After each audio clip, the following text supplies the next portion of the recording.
Madhavam Kunja Vihari Jaya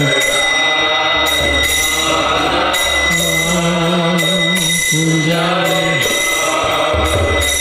Jaya Radha Madhavam Kunja Vihari Jaya Radha Madhavam Kunja Vihari Gopi Jana Vallabha Girivaradari Gopi Jana Vallabha Girivaradari Jashodanandana Brajajana Ranjana Jashodanandana Jashodanandana Brajajana Ranjana Andana Brajajana Jamuna Tira Vanachari Vanatira Vanachari Jamuna Tira Vanachari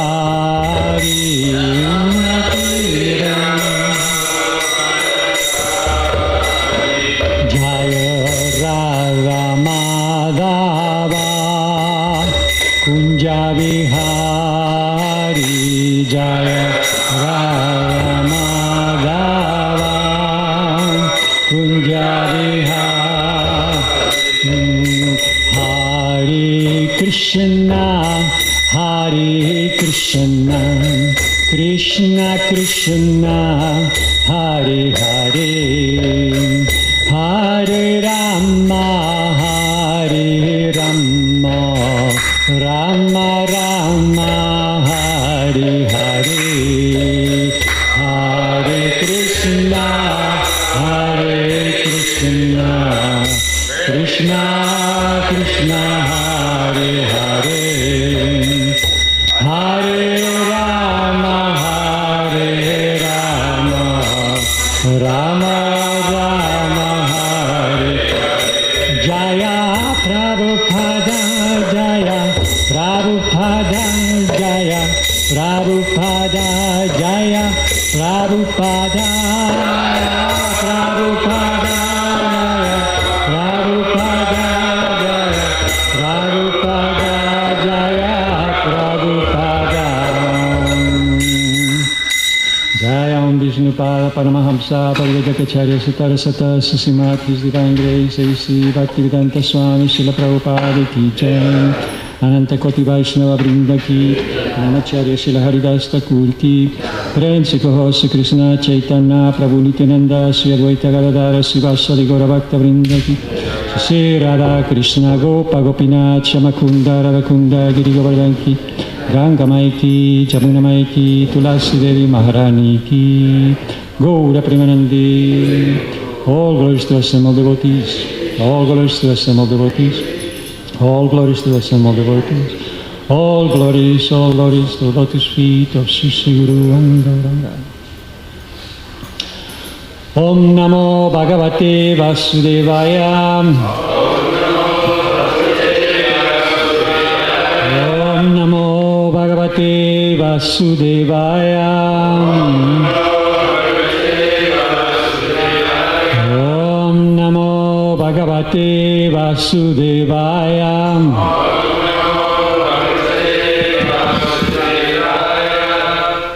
Reading from the Śrīmad-Bhāgavatam, 2nd Canto, Chapter 10, text number 5.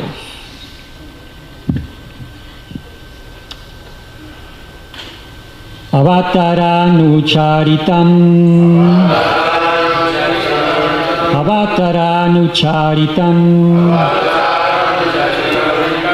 Hareshchasyanuvartinam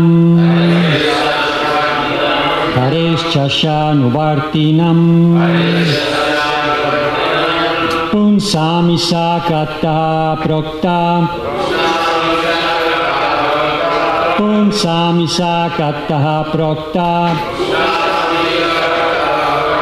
Nanakyanopa-brimhitaha.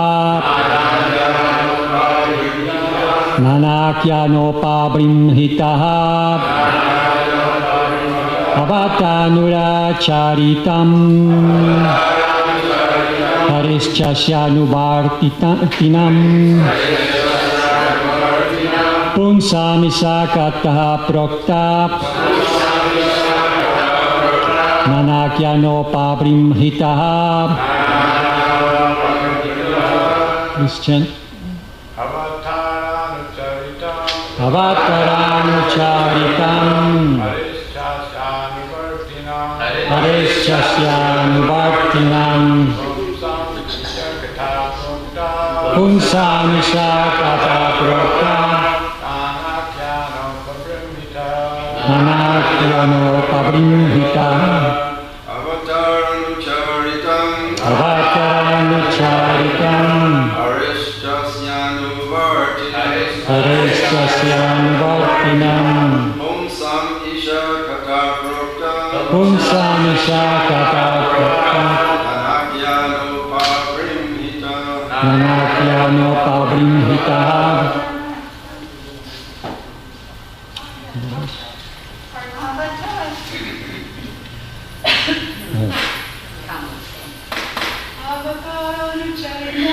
Avataranucharitam.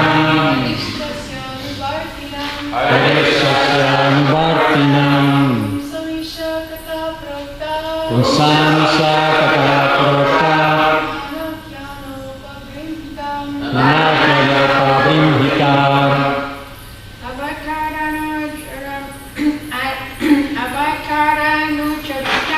Avataranucharitam. Harischasyanuvartinam. Punsamisa-kataha prokta. Nanakyanopa-brimhitaha. Anybody else? No? Okay. So, word by word. Avatara, incarnation of Godhead. Anucharitam, activities. Hari, of the personality of Godhead. Cha, also. Asya, of his. Anuvartinam, followers. Punsam, of the persons. Isakataha, the science of God. Proktaha, is said. Nana, various. Akyana, narrations. Upabrimhitaha, described. Translation by His Divine Grace, Bhaktivedanta Swami Srila Prabhupada. The science of God describes the incarnations of the personality of Godhead and His different activities together with the activities of His great devotees. Please repeat after me. The science of God describes the incarnations of the personality of Godhead and His different activities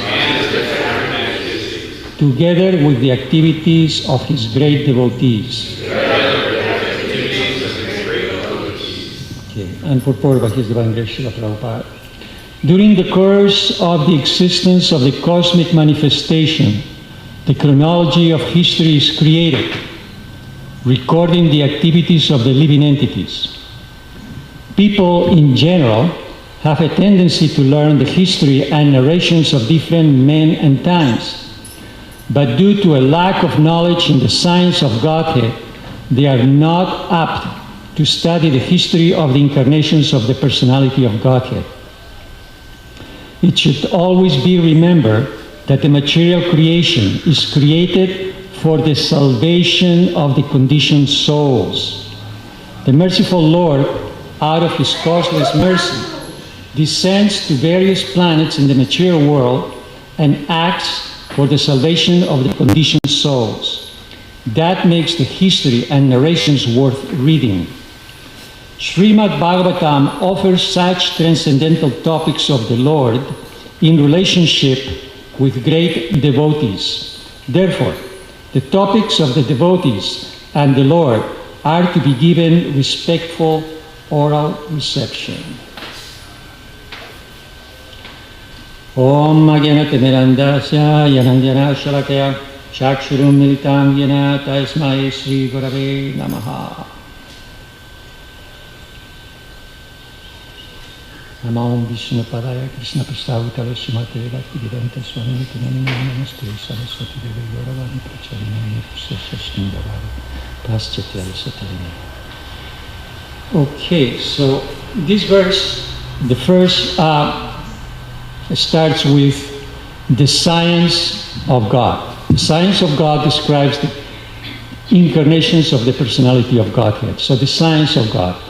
So Srila Prabhupada is talking about, in the purport, about that this Krishna consciousness, as we are practicing, is actually a science. It's not a make-believe. It's not some concocted idea about, well, this is what the world is supposed to be, this is what reality is supposed to be. No, this is a science. So what is a science? Let's start here to determine a little bit the words. So let's understand, first of all, what is science. Okay. So the definition of a science, according to the dictionary, is any system of knowledge that is concerned with the physical world and its phenomenon, and that entails unbiased observations and systematic experimentation. A science involves a pursuit of knowledge covering general truths on the operations of fundamental laws. So there are laws of the universe by which the universe moves, generates, and so on. And now this is science of God that we're studying in the Bhagavatam is trying to uncover laws that are not apparent to the senses, but they are there. And that's what Srila Prabhupada has brought to us. This is the great boon that we have here, is that he has brought this science by which we can now understand certain phenomena which cannot be perceived by the senses, which is beyond the physical senses. In other words, through the Śrīmad-Bhāgavatam we can understand the physical phenomena as well as not just that can be perceived by the senses, but that which can also be perceived by the mind, the intelligence, and the ego. So it's a little bit much more elaborate. So in order to be a science has to have a scientific method. In other words, there is... Closer? Okay. So the science is based on the scientific method. The scientific method, this is what is taught in the high schools and colleges. I've taught many of these classes when I was teaching. I taught for about 10 years in Hawaii in the high schools and the middle schools. We used to teach this 7th grade, 8th grade, and also when you go into high school, usually 9th grade, you also teach this, which is the scientific method. So the scientific method has 3 elements. There is a claim, okay, the statement about the results of the investigation. So there has to be, number 1 is the claim. Number 2, there has to be evidence, scientific data to support the claim. And the data has to be sufficient, appropriate, qualitative. Okay, so we have claim, we have the evidence, and then number 3 is the reasoning. The reasoning is what ties together the claim and the evidence, the how and the why. All right. So now let's apply that to Krishna consciousness. I have a couple of examples for you here so that you can understand. Of course, the typical examples, you probably have done some of these practices or examples in your own high school when you used to to certain research that your teacher would say, well, let's see how much plants can grow with certain amount of light or certain amount of temperature. How does temperature affect the growth of plants? How light affects the growth of plants, and so on. So,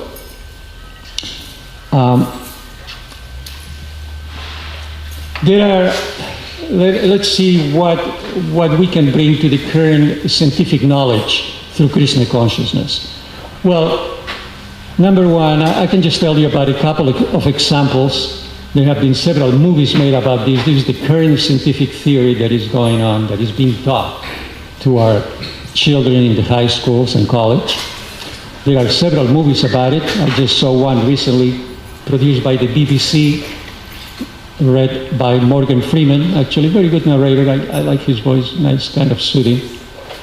And now, in this movie, basically following this scientific research, says that the moon was created when a planet named Theia, very large planet, hit planet Earth.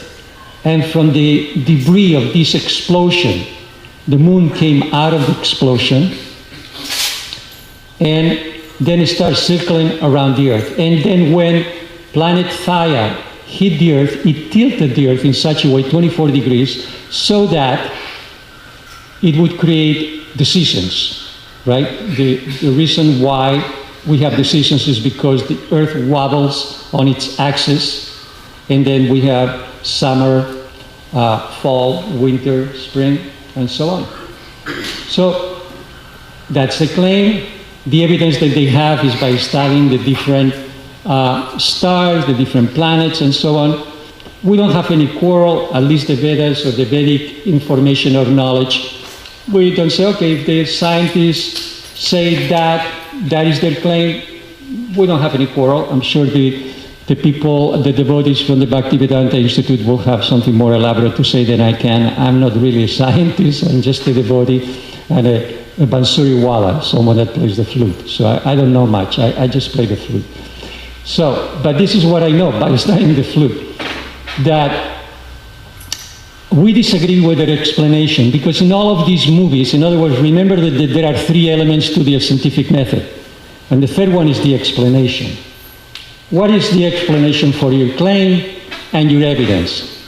And they say, in all, and I've seen at least 2 movies, maybe 3, on the same subject, and they claim the explanation is by magic.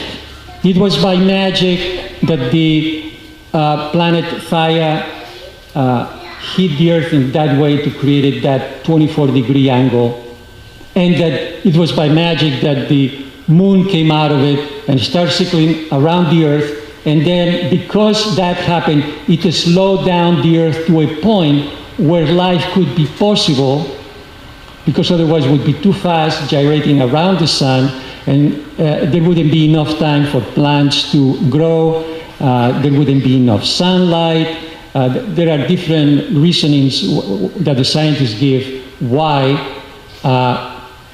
the Earth needed to slow down in its movement around the sun. Well, okay, that's correct. But the explanation that we have in the Vedas doesn't correspond to the explanation or the reasoning of the material scientists, which is they say that it was just by luck, that it was by accident, that it was magic. There is no magic. There is no accident here. The real thing is that there was someone that engineered the fact that the moon needed to gyrate around the Earth in order for the moon to help with the generating of the growth of plants and, of course, and the fertility. So, Krishna says in Bhagavad Gita, chapter 15, text number 13, so 15:13, I enter into each planet, and by my energy, they stay in orbit. I become the moon, and thereby supply the juice of life to the vegetables. Okay, so that is the difference between on that specific example of a scientific method, of a scientific claim. They claim that it was just by chance or it was by magic, and we said no, that there was a creator, that there was an engineer that put all of these elements together, and that's why we have the moon circling around the earth and generating the light that is necessary for the plants to grow and the fertility. There is, of course, and one more example, and I don't want to bother you too much with these samples, scientific samples, but there is a second one which caught my attention. I've been thinking about this for several years now, since I saw the first video created by the scientists, which is that the theory, their claim is that the water in this planet comes from the outer edges of the universe. In other words, that the water, the oceans, the Ganges, the rivers, all the water that we have in this planet came from outer space, from very far away. And they claim that it came frozen, like frozen water, like ice cubes, on satellites, asteroids, meteorites. And these meteorites brought the water from very far away, from the outer edges of the universe. Doesn't that sound like the story of Vamanadev and Bali Maharaj and Vamanadev piercing the outer edges of the universe, and the water of the causal ocean coming down from the outer edges of the universe towards planet Earth? The same story, same story. So now, if the water of the Ganges came in asteroids or celestial airplanes, okay, we don't have any quarrel with that claim or the evidence either. And also, the scientists claim that the water that was in these asteroids, meteorites, was a lot of it, and it was very, very heavy. And if it would have come into Earth with that force from so far away, it would have destroyed planet Earth. And they claim that by chance, there was, in the solar planetary system, we have a very large planet named Jupiter. Jupiter is the mass of Jupiter, the size, is 2.5 the size of all the other planets of the solar planetary system combined. That's how huge this planet is. Actually, Jupiter, you can see very easily on the night sky. If you go outside sometimes, it's very easy to recognize. It's the largest brilliant spot out there in the night sky. It's very bright. You can easily recognize it. About maybe 2 years ago, there was a combination, or Saturn and Jupiter, they were very close to each other, and you could see them clearly in the night sky. When we were in Hawaii, of course, we could see that very, very clearly. So Jupiter took a lot of the brunt of these meteorites coming to Earth, and that's why the Earth wasn't crushed by the meteorites. Well, doesn't that sound like the Vedic story of Lord Shiva taking the brunt of the water coming down from the causal ocean? Now, it could be that Lord Shiva, in order to protect the Earth, had to meet that water way out into the sky, because otherwise it would be a lot of water coming all the way. I mean, it's logical, so to speak, that Lord Shiva would have like a very large or very large figure. In other words, that could take a figure. I mean, these great personalities, they can become very small like a mouse, or they can become very large like a planet. Like Hanuman, he could become a little monkey that went into the Ashoka Grove in order to meet Sita Devi. So, and then in another story of the Ramayana, Hanuman becomes a very large entity. So they can change form at will. Also in the story of the Mahabharata, when Bhima encounters Hanuman, and Hanuman took the shape of this gigantic form, and Bhima couldn't even lift Hanuman's tail. So, Lord Shiva the same way. He can change form at will. And he could have had a very large form to get the meteorites coming from outer space before they reach the Earth. Anyway, these are all maybe speculations, but the fact is that we are not too far away from the claims and evidence presented by the scientists, but we disagree on the explanation, because the scientists don't want to get to that point to say that now there is an engineer that engineered how the water was going to come to planet Earth. But for us, those who understand the science of God, they kind of understand that it was all engineered. It was all created, engineered by someone. Everything has a purpose. And if you think about it, it is much more, it's like when Prabhupada, someone gave him a flower to Srila Prabhupada, and he looked at the flower and said, oh, how beautiful. And the scientist says that there is no God. How dull. Have you ever been to the Ganges? Yeah. Have you been there? Mother Ganga? Ah, that's so beautiful, so beautiful. And you touch the Ganges water, and you put it in your hand, you put it in your head, and you are there with the Ganges, and you can see like the whole story of your life goes through. It's magic, real magic, not the magic that these guys are talking about. They don't understand what real magic is. That's real magic. It's so beautiful, and you can understand where this Ganges water comes from. This is from the causal ocean. Has been touched by the toes of Lord Vishnu. Very beautiful, very special.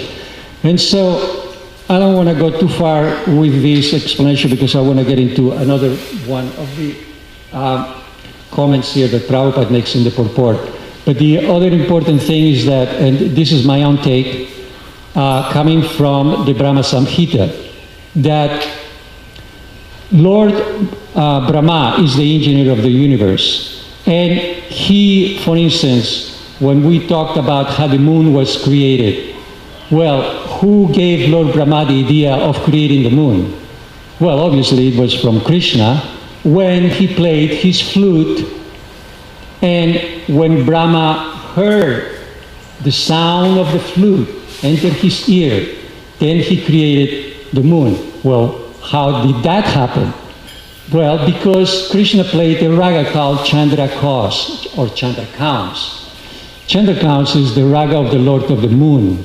And basically, when he played that raga, he's basically telling Lord Brahma, I want this feeling, I want this emotion, I want this rasa that I want to experience in the material world, in Vrindavan, when I come to this planet Earth, because I want to play this raga to attract the gopis and to attract Srimati Radharani. So you figure it out. You play with mud, big mud chunks like Earth planet and Moon planet, but I want you to create this scene for me, and this is how I want you to do it. So where does the knowledge come from? It comes from the feeling, from the emotion, the rasa that is expressed by the subtlety of the flute of Krishna. Ultimately, it's all music.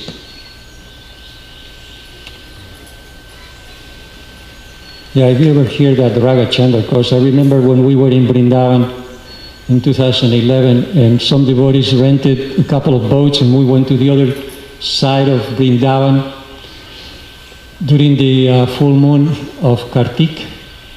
And we were out there in the middle of nowhere in the forest, and so one of the devotees asked me to play this Raga Chandra Kaus while the moon was rising, right there in the forest of Vrindavan. It was like, wow, that was otherworldly. It was like I was not literally speaking, it was like another world. It was very beautiful, very special. So, I don't want to talk too much about the scientific process, but just to give you an idea about what I said, because what I said sounds like very mythical, like, well, the knowledge of the creation of the universe comes from the flute of Krishna. How could that be? But remember that sound, according to quantum physics, everything is in vibration. In other words, that the concept of the theoretical concept of the atom is just what is called classical physics. And it says basically that if you divide any object into its smallest part, you'll get to the atom, the nucleus, the electrons, and so on. But now quantum physics is saying is that there is something even smaller than the atom, smaller than the electrons, and that everything is in vibration. So a lot of the new information that we have in gadgets, from telephones and computers and so on, is based on this concept of vibration, frequency, amplitude, oscillation. All of these concepts have been developed by Niels Bohr, Heisenberg, and others scientists of the 20th century. So sound is basically a vibration that creates waves with different frequencies and amplitudes that register in the night sky. So sound, vibrations that travel through the air or another medium and can be heard when it reaches another person or ear. A sound is a form of energy just like electricity, heat, or light. In other words, when Krishna is playing on his flute, he's just giving codes, so to speak, codes to Lord Brahma on how the universe should be created, what is that needs to be created, and how it should be created. It's all very precise, very precise. You know, the energy of the breath, which is what the sound of a flute is, comes from the breath of the person playing that instrument. It's a very, very subtle form of energy. It can be stronger and can be softer, but there is a lot of control. If you want to control anything, the breath is a very subtle form of control. I remember many years ago when I used to play the music for the Mahabharata in New York City with Lokamangala and Sankirtan. I was the musician that used to play the music on the stage, and I was always researching different instruments to play with the Mahabharata. And once I found the latest invention on synthesizers, which was a synthesizer flute, the Sony WX7. And I purchased this flute. In fact, we did some recordings with Diro Datta, who used to live here, plays the guitar, and moved to Arizona, Tucson, Arizona. Anyway, I had this flute that I could control with my breath. It was just a flute, but it was connected to a synthesizer, and I would be able to create perfectly the sound of an oboe or a violin or at an orchestra, whatever I wanted through the synthesizer and the breath control piece that I had, the mouthpiece, which was controlled by my breath. So very, very subtle. You know, the breath is a very subtle form of energy that is at the essence of the universe, basically. Because it's the knowledge that Krishna is giving to Lord Brahma in order to create the universe. But anyway, let's get into the main part of the purport that Srila Prabhupada is talking about here, which is, it should always be remembered that the material creation is created for the salvation of the conditioned souls. It should always be remembered that this creation, this material creation, is created for the salvation of the conditioned soul. So, Srila Prabhupada is implying here in the purport that the conditioned souls, they need to be saved. Saved. Saved from what? Saved from the shadow saved from the darkness. Remember the lessons on the nutshell verses? Ramapat Maharaj was giving a class here on the, I think it was the second verse of the 4, where it says that this whole material creation is a reflection of the shadow. And he was saying that shadow is actually a metaphor for darkness. And darkness means, is actually a metaphor for our false ego, for our desire to enjoy separate from Krishna. To all the feelings, all the emotions, all the thoughts that you may have that are separate from the glorification of the Supreme Lord, separate from Krishna, that is what is called darkness. So that darkness comes to this material world not just as darkness or shadow, but mainly and most of the time comes as a reflection of the shadow. And I gave a class here myself a week later after that, which said that the reason why it's a reflection of a shadow is because this material world is like not a film, but it's like a film, like a film. A film is a process by which people identifies, the spectator identifies with the character on the film, and by the process of identification with the camera and identification with the character, then it becomes hypnotized in a state of consciousness where he becomes hypnotized by the film. So in the same way, we are becoming hypnotized by this material world, and we, because of two identifications. We identify with the pradhan, we identify with the material energy, and second, we identify with the characters in this pradhana, in this material energy. Same thing. So actually, this reality that we are living here right now today, it is not a film, but it's more like an interactive video game. Because as Prangovinda was saying on Saturday, Prabhu, he was saying that we always have a choice. Either we can choose to be in the mode of goodness, passion, or ignorance. So that we are given a choice. So it is like an interactive game. Krishna is giving us this choice. Okay, you want to be in goodness or passion or ignorance, you want to act in this way or you want to act this way. And we have that choice to act from that point of view. So the fact is that we, as Prabhupada is saying here, is that the material creation is created for the salvation of the conditioned souls, because in the material creation that we live, we are attracted to this material creation because of these identifications, and ultimately because of sex desire, of course, because sex desire is actually the glue that keeps us in this material world. So,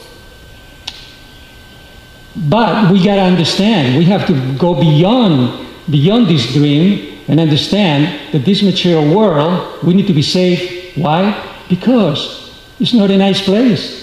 Because we are subject to three different kinds of miseries. The miseries created by the demigods, hurricanes, storms, earthquakes, the miseries created by other living entities, snakes, poisonous entities, other people. We may be living through a war situation, and then the miseries created by our own bodies. So these miseries are always there, are always taken away from our existence, except that we don't want to accept it. We don't want to accept that we have to go through this process of life and death. That's, again, what is the story from the Mahabharata, where Dharma asked Yudhishthira, what is the most wonderful thing in this world? And Maharaj Yudhishthira said, although we see people dying all around us, we see our friends, our relatives, our enemies, we still think that death will not come to us. That is the most wonderful thing. So what does that mean? That people don't want to accept that they are going to die. Oh, so-and-so passed, he passed, it won't happen to me. I'm not going to die. I'm going to live forever. Why people think that way? Why we think that way? Because we are hypnotized by the material world, by the material energy, because of our identifications with matter. That's why. It's because of our identifications. And these identifications, this hypnosis, comes always as a reflection. Always as a reflection, never as the shadow. Because if you would see the shadow, you say, oh, it's the shadow, I'll close the doors. But as a reflection, you always want to know, is this true? Is this a mirage? What is out there? Oh, it's Maya. Is Maya? Oh, must be very pretty. Is Maya wonderful? You want to know more about that thing that is coming as a reflection. Well, I'll give you a trick or an idea so that you can escape from that Maya, which I learned from a very, very great devotee that I met a few years ago in Los Angeles at the Ratha Yatra. His name was Bhakti Charu Swami.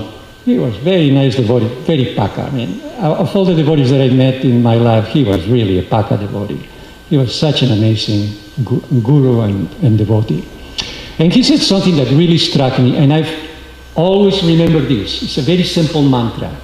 Because they asked him once, he was giving a lecture, and they said, Maharaj, you know, you're a sannyasi, and you have to deal with so many people, and how do you deal with the question when women approach you, or you have to deal with women or the female energy? And he said, in questions of sexual nature or the female energy, close the door gently. When that thought comes to you, close the door gently.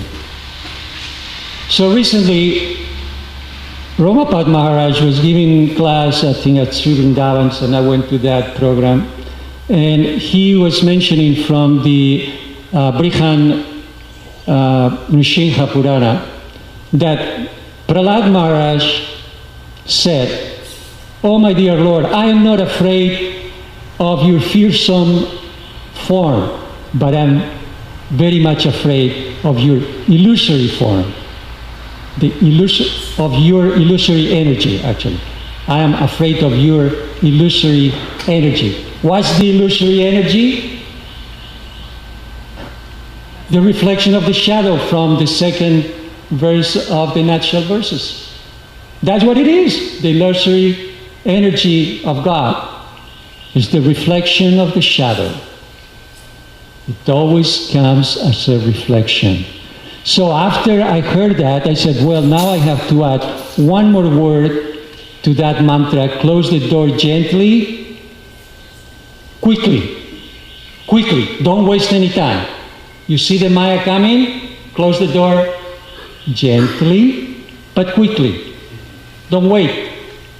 Don't have to wait. Oh yeah, let me see. It's like during Janmashtami, the doors close and the curtains close very slowly, and the devotees, Hare Krishna, Hare Bol, and they are trying to see, and the pujari is closing the door very slowly, and you are trying to see what's on the other side of the curtain. You are still trying to see Krishna, and while the doors are closing very slowly. But that's Krishna. Now that you can take your time. But if Maya is on the other side, no, you close the curtains right away. Right away. You don't waste your time. And Maya is very, very, very tricky. Don't play with Maya ever. In fact, that's the other thing that I learned actually from a class here. I don't know if it was either Pushkar who said it, I don't know exactly who said, but that Prabhupada said two things. One, he was praying at the Los Angeles temple in front of Sri Radha Dwarkadish and Rukmini Dwarkadish. And Tamal Krishna Goswami asked him, Prabhupada, what were you praying about? He said, I'm praying to Krishna that he doesn't send me his Maya. Okay, that's Prabhupada. The thing is that you are always going to be approached by Maya, no matter what. It doesn't mean that you are a great advanced devotee. All great advanced devotees, they are approached by Maya. Lord Jesus Christ was tempted by the devil. Lord Buddha was tempted by Mara. Haridas Thakur was tempted by the prostitute sent by Ramachandra Khan. Everybody, if you dress the deities, if you perform devotional service, if you sit in this Vyasasana and you give class, if you are handling the computer system, if you dress as Srila Prabhupada, expect that Maya is going to come to see you. Because that is the nature of Maya.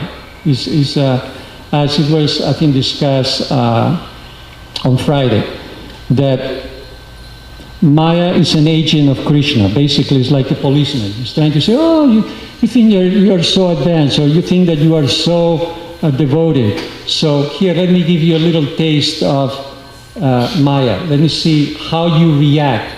And so, also there is a very famous book called The Castles, The Inner Castle by Saint Teresa of Avila, was a Spanish nun, who wrote this book called The Castles, which are concentric castles where the devotee, as becomes more knowledgeable of the science of God, can enter into another castle. In other words, there has to be tests in order for you to enter to the next castle. So that's what it is. In our Vaishnava tradition, we say that there are different levels of developing love of God. Ashtashaki, Ruchi, Prema, Baba, and so on. So in order to get to the next level of love of Godhead, there is going to be different tests that will be put on your way in order to get to the next advanced level of love of Godhead.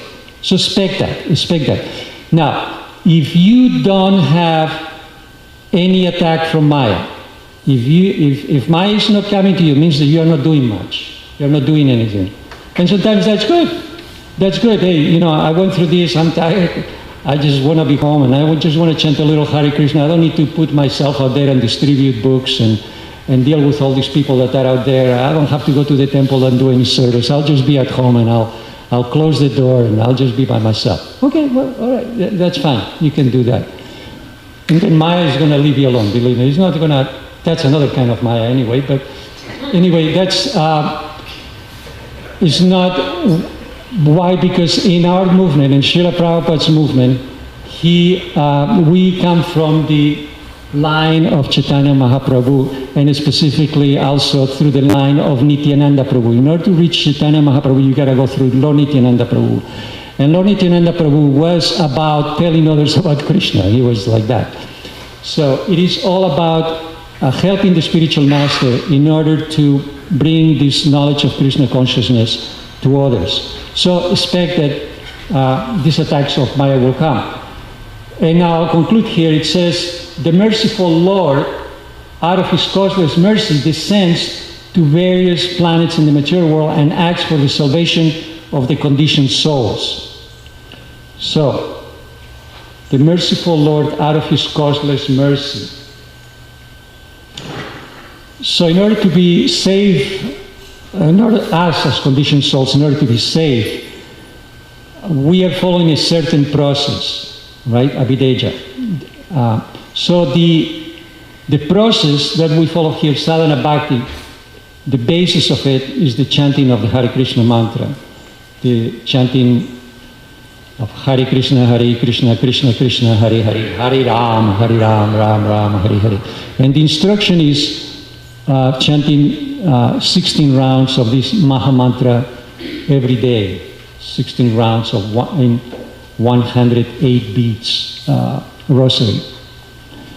That is the penance for this day and age. Chanting, focusing on the name of God, the great boon that we have is that Chaitanya Mahaprabhu came 500 years ago and installed the deity of the holy name in our hearts. That's where the holy name is in our heart.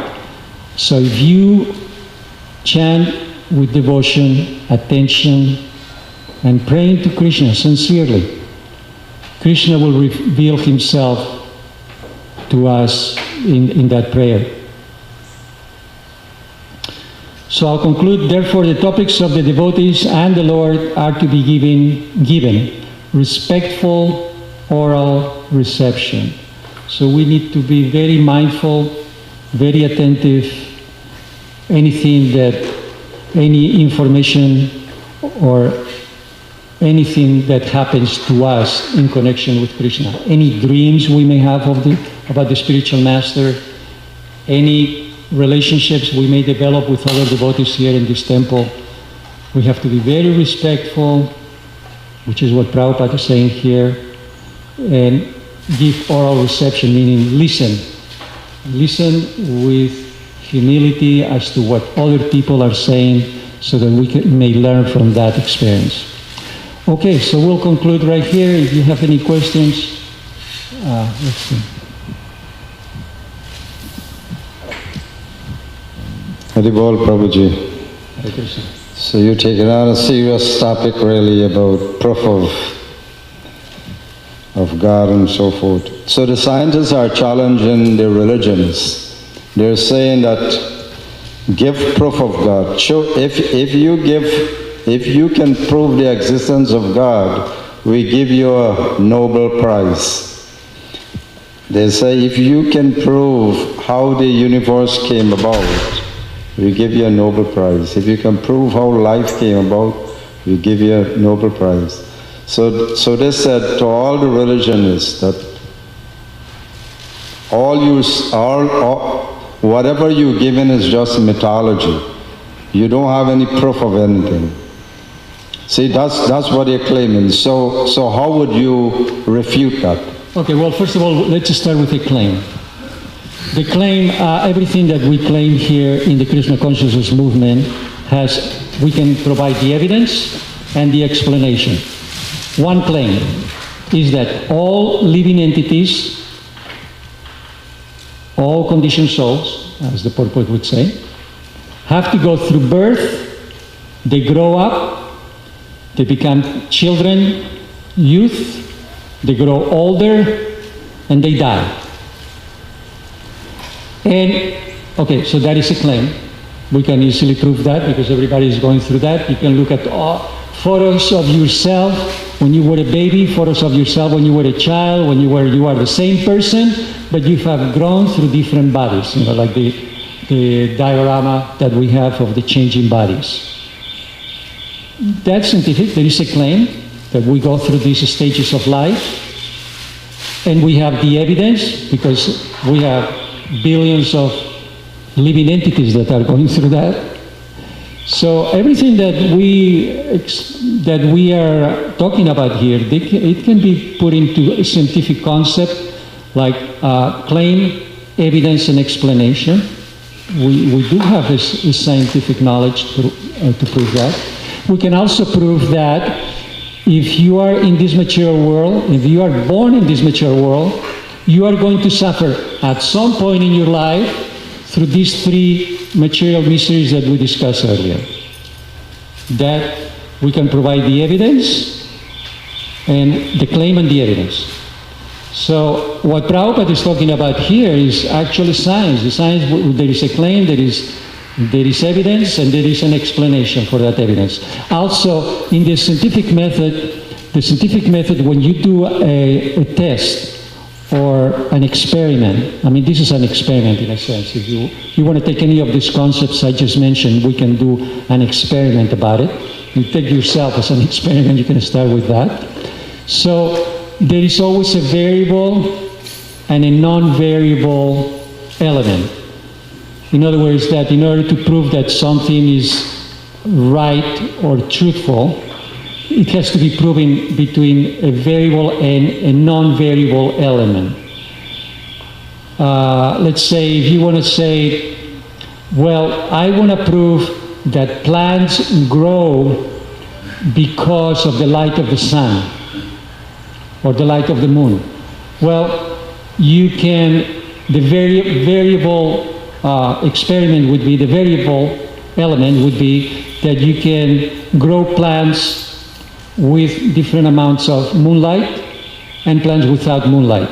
So the plants without moonlight is non-variable because there is never any moonlight. So you don't know how much is growing that plant. I mean, you'll know how much it grows because there is no moonlight, but it's not changing. That aspect is not changing. That's how the scientific experiments are conducted. Basically, there is a variable, there is a non-variable. So you could take any of these principles that Prabhupada is bringing here, the same point. Okay, variable and non-variable. And you can conduct an experiment with any subject, any devotee, any person in this planet. Okay, is this person growing old or not? Like, it's very common these days to see movies about someone that doesn't grow old. Well, that can be a movie, but in reality, is there anybody that doesn't grow old? In other words, that there is, in order to be scientific about it, you gotta compile evidence, and the evidence, as we mentioned earlier,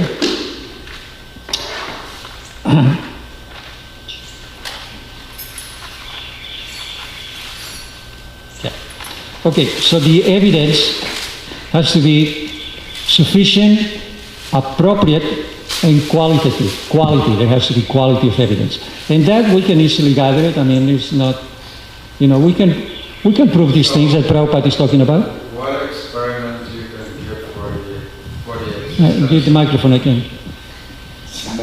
So, what kind of experiment can you conduct to show the existence of God? I mean, simple thing, how you could... Okay, very good. So, the experiment is, I can give you the explanation about this little thing called an iPhone. The explanation is that there is an engineer that put it together, had some claims, claimed that you could actually talk with someone at a long distance through certain electromagnetic waves.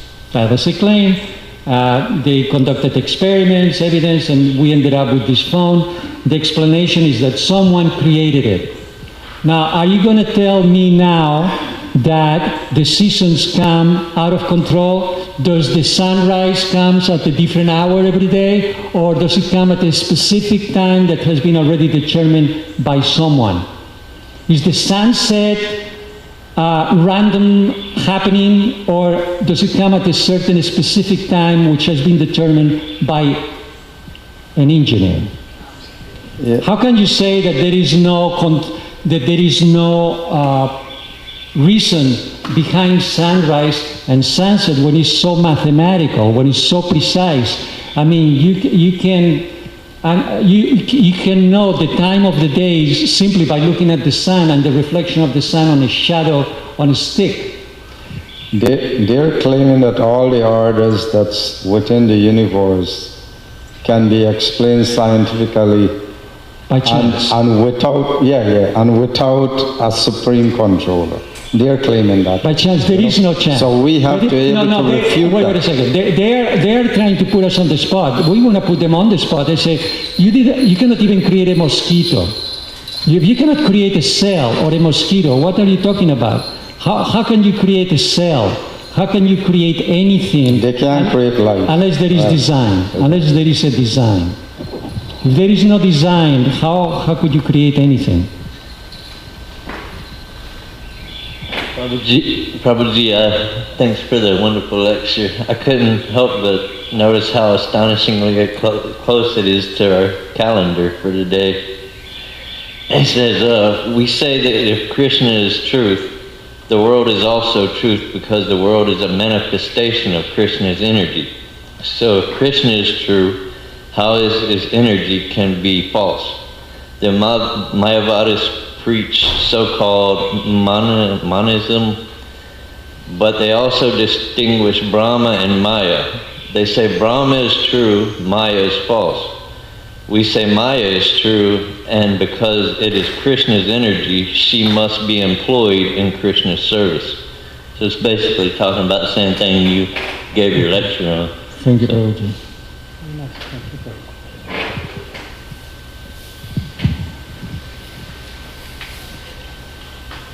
Anybody else? On the topic of death, I think most people know death is going to happen, but they think they have a long time. Something I think about the Native Americans, they have this saying, it's a good day to die. So actually, devotees, we take that to heart. We think, actually, if I surrender today completely to Krishna, it's a good day to die. Let me completely give myself today, because we only have today we can surrender. So yeah, you never know when it's going to come. You never know when death is going to come. It can come at any time. That's right. It's good to meditate on death. Could come, any day. But we still think, well, that is Maya's trick. Maya's trick is going to tell you, Prabhu, you don't need to surrender today. You don't need to go to the temple. You don't need to chant your rounds. You have time. You have time. You can chant your rounds tomorrow or the next day. Don't worry, it's a beautiful day. You can just go and bask in the sun. You can just enjoy yourself. Go to the bar, have a drink. Why are you so uptight? You have time. Lots of time. How old are you? 40 years old? Oh my God, 40. You have time. You have until 90. You have 50 years to go, 95. But you never know. You can be 40 or you can be like that our Keshava Prabhu who passed at the age of 18. That really broke my heart. But the fact is that it can happen anytime.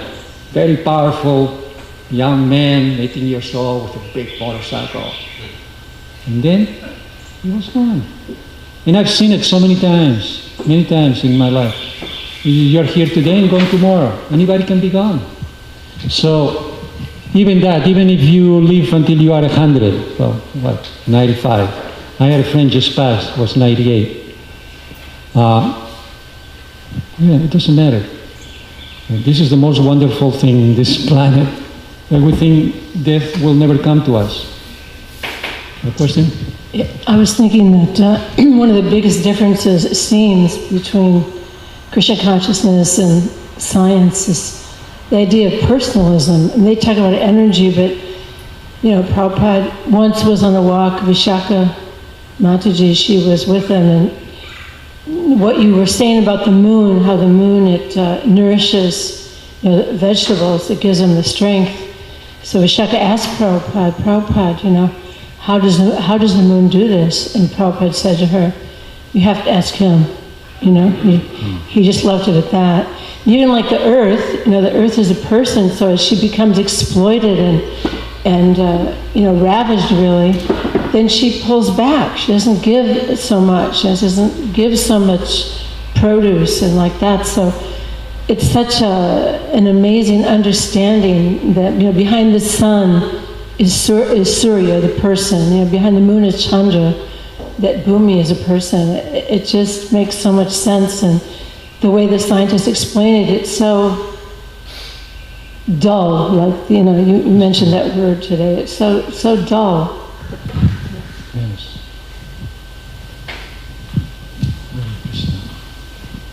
Anybody else? Any other comments? On the topic of Maya, one of my favorite quotes that I've read recently is by His Holiness Radharāna Swami. He said, if you leave any cracks in your devotional service, Maya is like water, it will just find the cracks and flow into it. And on the topic of scientists questioning the existence of God, one of the favorite things to say is, all living in all living beings, the bioproteins are all left-handed stereo isomers. Every organic molecule has a right-handed and a left-handed mirror image form. So in all the living entities, the protein biomolecules are left-handed. In the field of statistics, the probability of that happening is 0. There is no chance. What you're saying, there is no chance that could happen. Okay. Well, thank you very much, Prabhus. Thank you for coming to class and the program. Hare Krishna. Srila Prabhupada ki jai.